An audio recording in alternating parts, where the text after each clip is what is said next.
Glauco does Jiu-Jitsu episode 20. We are back in Switzerland, but I'm gonna talk about the last session that I had in Salento, which was the 20th BJJ training of my journey. Well, there's not much I remember, to be honest, because I expected my last BJJ session to be last week. Now, unfortunately, I don't know if this is how they do things over there, but there's an app that you sign yourself in and book your group lessons.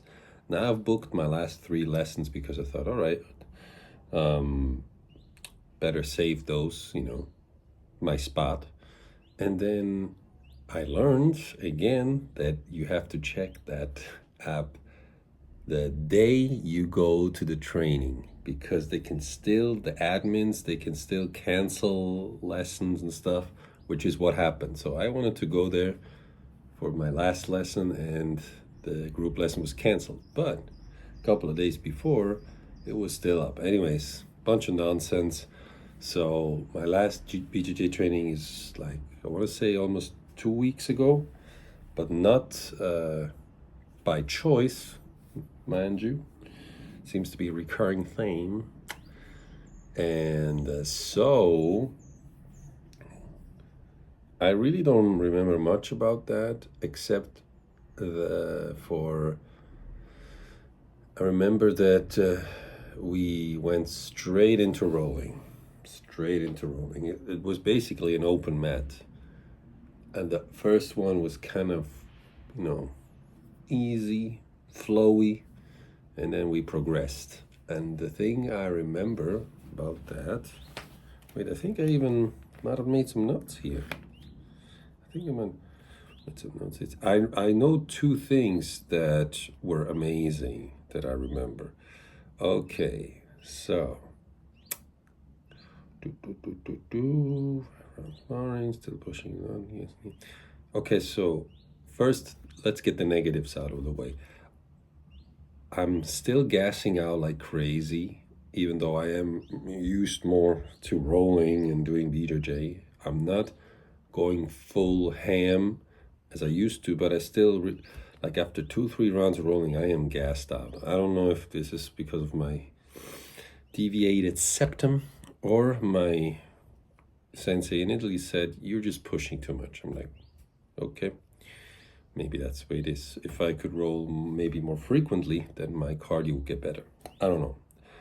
And one thing that Arturo mentioned, which is like an older guy, but he has amazing cardio and energy, is also the fact to panic. So if you panic, also you gas out more and you have to remain calm even in very bad situations. So that one I made a mental note of too. He's also a karate black belt, by the way, which is why he whooped everyone's ass. And we were like, who is this Unk?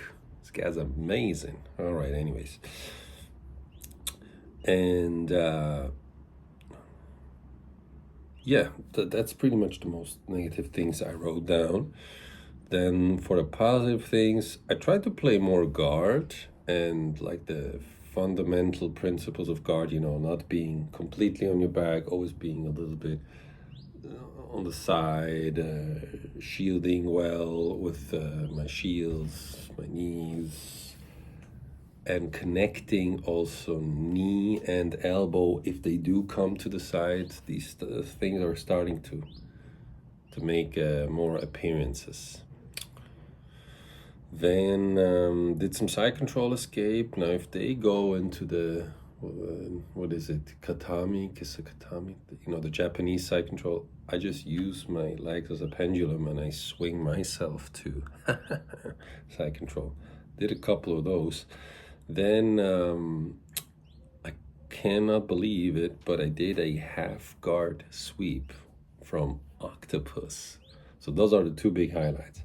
I did an octopus guard sweep that I learned in class and thought, man, when am I ever going to use this? And I did my very favorite mount escape, which only works, not a high mount, but if he's approaching a high mount, if your arms are getting spread apart, you have more rooms for your hips and your legs. And I did the legs up under the armpits, flippity flop. That was amazing. That's so cool. If I can train that, if I can train my flexibility, my spine flexibility more, to be able to do that more, I think that's very hard to beat. I have to kind of work with my features, which are super long legs. And also when I pass the guard, I think if I maintain a position where my center line is just over theirs, it's very hard for them to sweep me with straight legs because my legs are just too long. So that's it. 5 rounds of sparring. That's a new record for me, but it was pretty cool. Now, who did I spar? I think I sparred mostly white belts, and in the end, no, 2 blue belts. I did spar 2 blue belts, and I did defend very well against the blue belt, and against another blue belt, against a stocky blue belt, Mattia. He managed to get me into an armbar in the very last 10 seconds, and I didn't want to risk it, and I just tapped. I tried some escaping, but I didn't want to risk it, so that's it. Glauco does BJJ 20, and we're back in Switzerland. This is my view in Switzerland here. Just a simple balcony, you know. And tonight will be the training back in Switzerland Fusion Sports Academy. Let's see how it goes. I'm gonna try not to let my ego come in the way. I'm gonna roll easy, even if I should get my ass kicked, defend well, and not get super tired the day after. One more thing I wanted to say is that it's crazy hot right now in Switzerland, and they're not prepared for hot summers. There's no air conditioning in the houses, so we are suffering a little bit in the nights, but hey, it is what it is. So anyways, peace out.